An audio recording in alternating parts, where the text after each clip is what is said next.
There isn't much to do in Midnight right now, but there is one thing that I think has been kind of fun. We tried it a little bit, and that's running Dragonflight content. If you don't know, since 12.0.1 went live, all the Dragonflight content has basically been changed up a little bit, so it's pretty much become solo at this point. So here it is. Let's break down what you should be doing in Dragonflight. Maybe you want to farm some mounts. It's always the best thing to do in an old expansion. So here we go. Maros, thank you for the follow, man. Welcome to our Scourge. Solo farming, the best rewards in Dragonflight here at 12.0.1. Every mount and rare you could farm. Here we go. Let's dive straight in. From Dalaran Gaming. Hello guys, how's it going? My name is Dal. As of the patch 12.01, which recently hit the pre-patch realms, we actually got a lot more farmable solo content as part of the Midnight pre-patch update, which was apparently built that was maybe pushed a little too early, but players are still jumping on the opportunity to farm even more cosmetic items. Over the years, as players have gotten stronger on their own and higher level with the newest expansions, older expansions simply naturally became easier to solo. Yeah. I can't speak for the soloing of this content, but we did mythic versions of all these raids. For those of you guys who were there, you know that we deleted everything. It was like first phase kills everything. So it was much easier now. If you want to go in and solo it, it's going to be a bit of it's almost like a hard mode challenge. You do got to have some gear, and some of these guys are still going to be pretty hard to do solo. But it is at least soloable at this point. Players are able to pop back into ICC and keep farming for Invincible or even other raid mounts like Ashes of Valor from Burning Crusades. A lot of the time the devs even add scaling so the content becomes more farmable, as it's part of the fun of WoW, is being able to go back to older content, older expansions, and collect all of those unique rewards from those eras.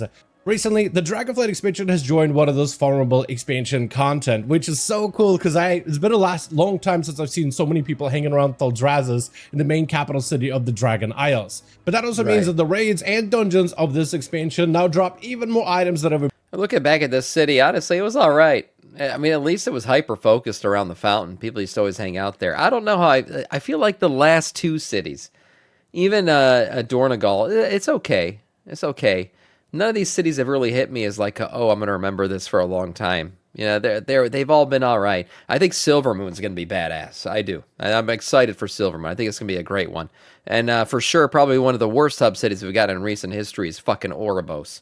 That damn sky dildo. I could never figure out where I was in the circle. I ran around in circles in that damn city 1,000 times. Before, thanks to the legacy Silvermoon looks great, though. I'm excited for that one. So for today's video, I wanted to go over all of the different items that you can now farm as a solo player throughout the content of Dragonflight. Well, mostly solo. A lot of these are scaled for level 90 content. So even if you're somebody who can't solo them right now because you don't have enough gear, once you hit level 90, it's going to be that much easier when the expansion officially launches. Yeah, for sure. And really, this will become soloable once the first season of Midnight goes live and you start to collect gear from that first season. Yeah, definitely it's going to be more soloable then. Right now, your gear does matter. If you want to solo this content, your gear does matter. You better be geared. With that being said, if you guys want to see regular updates for Midnight, be sure to follow the channel and subscribe. But otherwise, let's dive right in.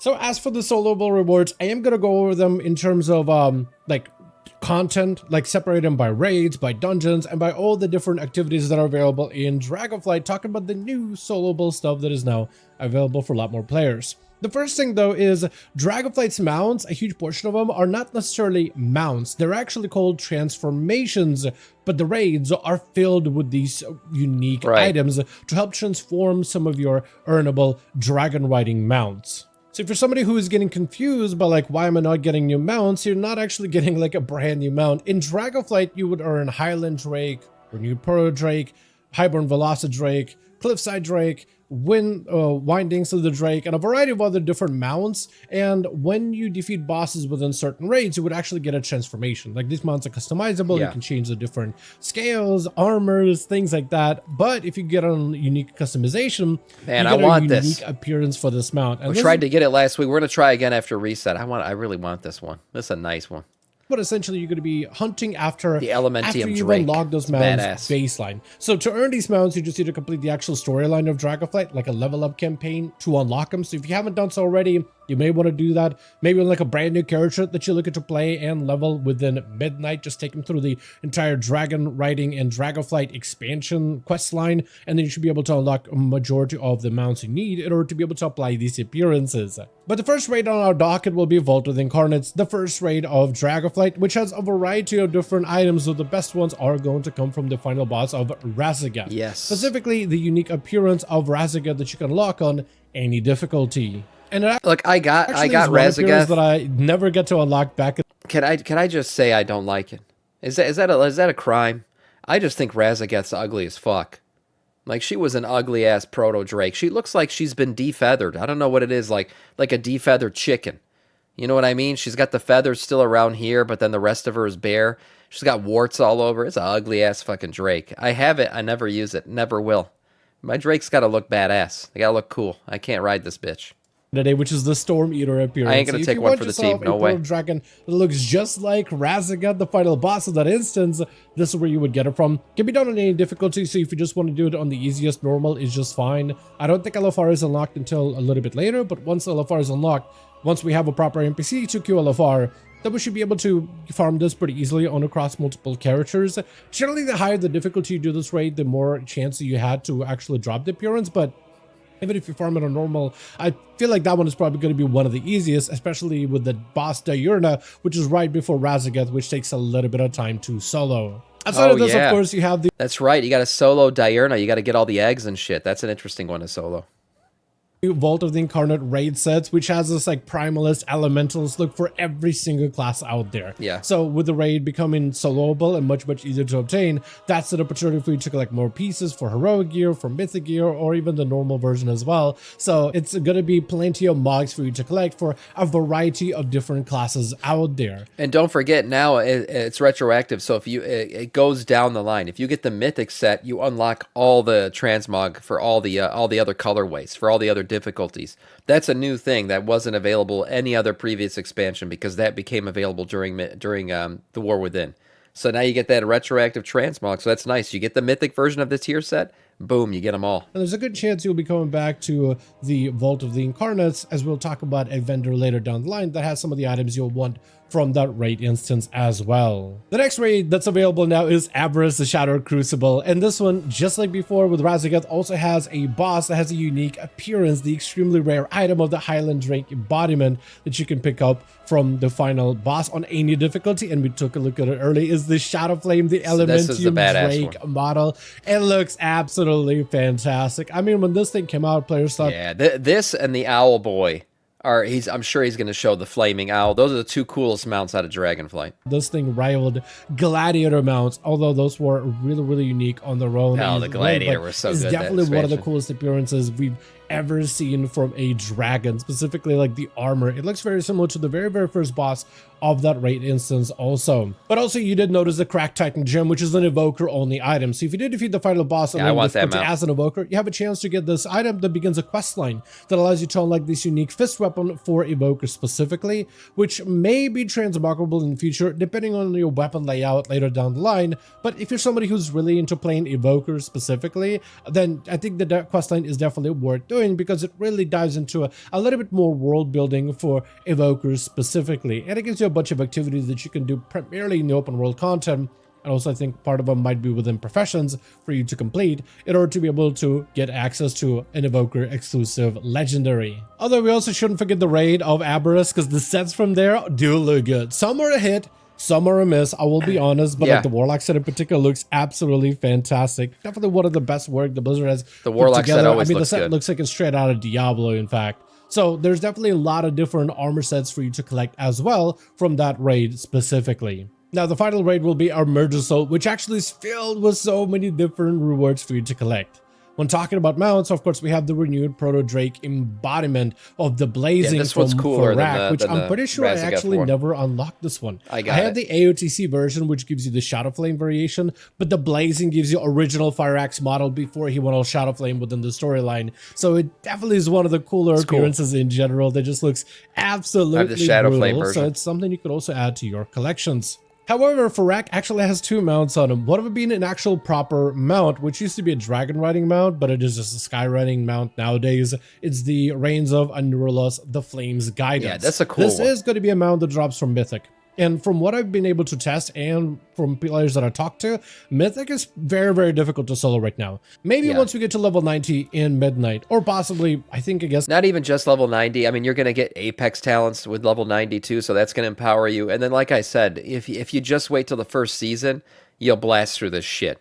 Because the new seasonal gear and everything, you're just going to be so much stronger. Level 100 in Last Titan, maybe it'll become easier. The problem with the Mythic version of Farak is a lot of the bosses within Mythic actually have mechanics that you do need to pay attention to. The Shadow Flame was the AOTC mount, was it? But it's very, very difficult to do them by yourself. Like, there's a healing component with Farak where you got to keep the tree alive. There's all these different adds and soaking mechanics. So unless Blizzard does some tweaking with that fight in particular to make it easier for you to solo, then I think it's going to be a bit of a challenge. So this one you may actually not be able to solo specifically. You may need like a small party of players. Let's go do Mythic. We did Mythic on stream. We formed up a raid and did all 3 raids in Mythic and one-shotted all of it. So it was cool. It was fun. To run this, we'll do it again after reset. Get a chance at this mount. This is also a mount that's a 1% drop rate. So they did make it easier for you to obtain. You don't need like a 20-man roster to do this anymore. Not really, but they may need to put together a 20-man, in order to make it much easier for players to actually properly solo. Now, another item you can get from this instance is actually Hearthstone of the Flame, which is a unique toy, a unique looking Hearthstone, really, really awesome. And this one can actually drop from any of the difficulty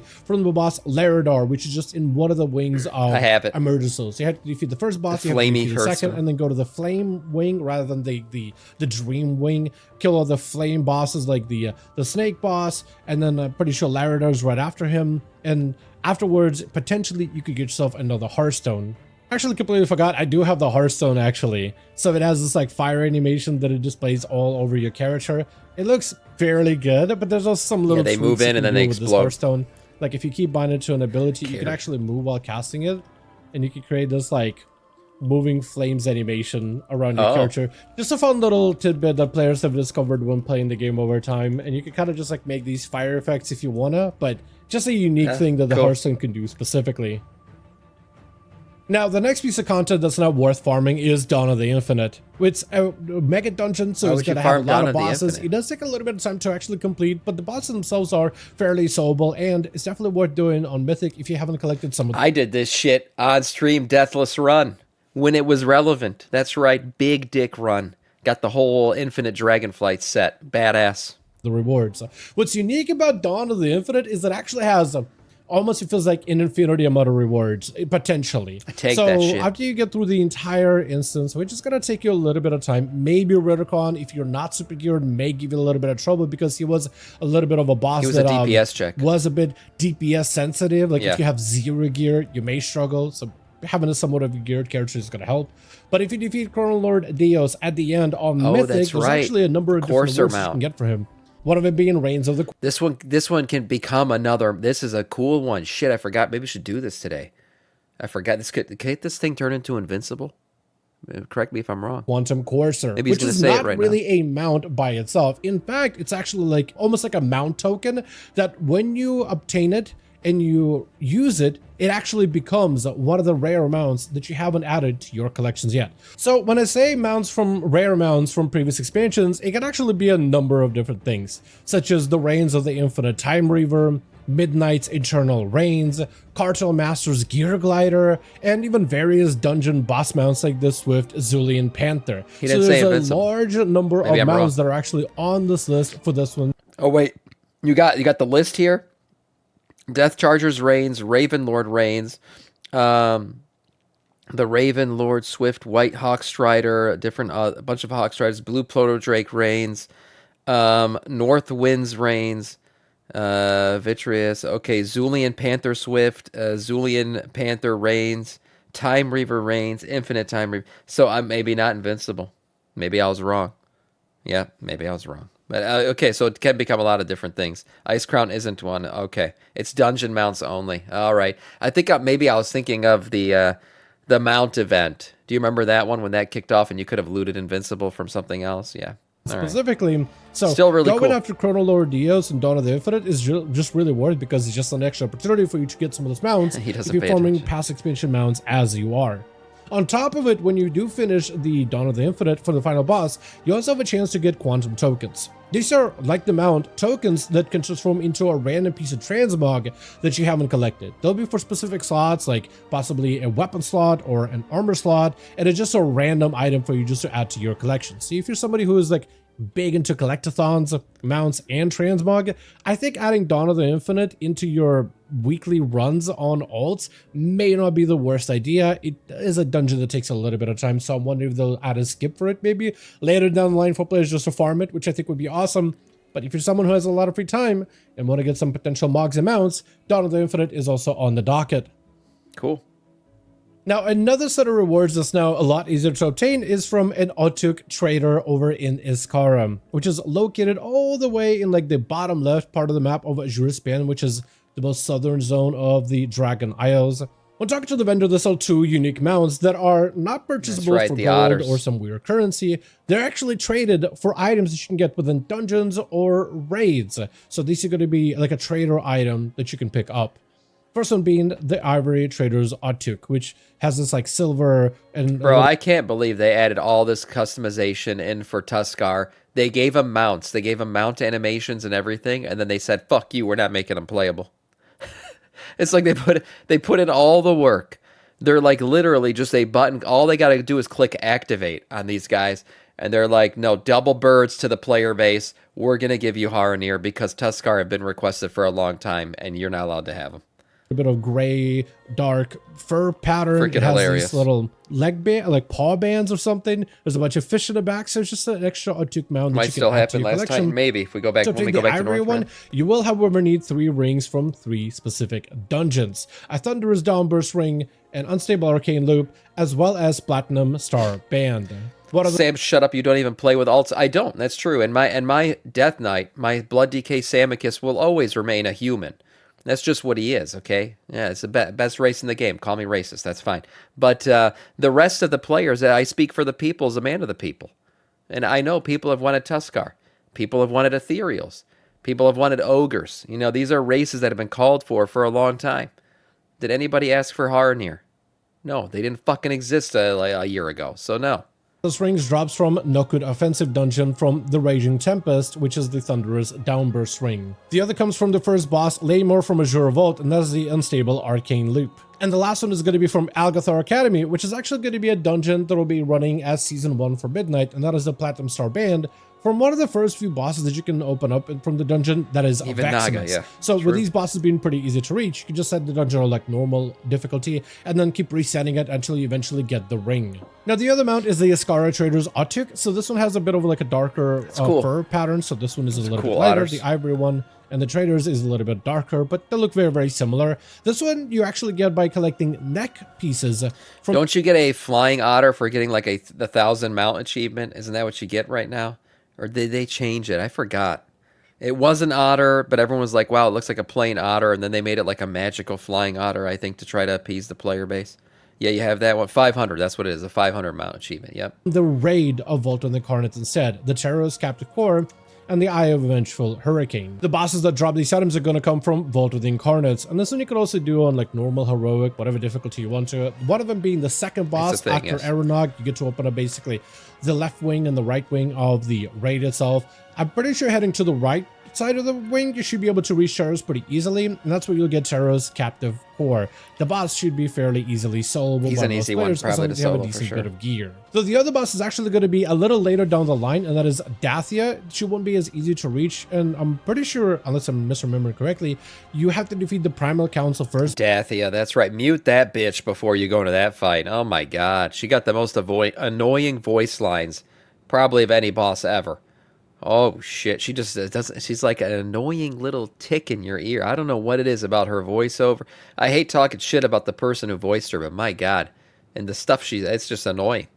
Just mute her before you fight her. Before you reach Dathia, and for her it is the Eye of the Vengeful Hurricane, also another boss that if you have decent enough gear you should be able to, I think, murk her down fairly quickly. But that's another item that you're going to need to obtain, and all of those items that you need from the necks to the rings, they actually all have a flavor text saying Tata Kuika in Iskara would be interested in this sort of a thing. Once you get all the items, you can trade them for 2 additional mounts to add to your collections. Cool.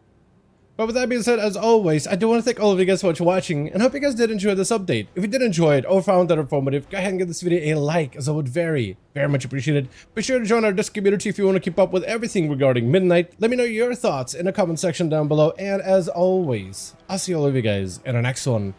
Nice. Yeah, nice video overall. Nice little guide there for things to do. Like I said, not much going on in WoW right now in terms of pre-patch event, all that. It's all done.